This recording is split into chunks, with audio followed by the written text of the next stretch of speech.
Bu videolarimiz faqatgina 18+ uchun. Ya'ni ko'proq ayollar uchun videolarimiz kimdir mana turmushga uylanayotgan yigit bolalarga ham qiziq bo'lsa, bemalol ko'rishligi mumkin.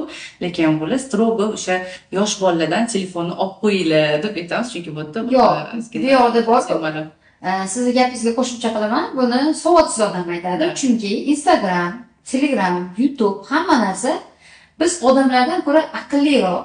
Masalan, men Vine ko'radigan odam bo'lsa, mendan salonchining videosi hech qachon chiqmaydi. Men seks ko'radigan odam bo'lsa, meni oldimdan qo'shiqchilarning hayoti hech qachon chiqmaydi. Masalan, meni onam Instagramda hamma zvezdalarning hayotida nima bo'layotganini biladi.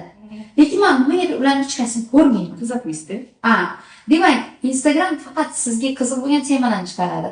Bolani qo'liga telefon berayotgan otani o'zi birinchidan xato.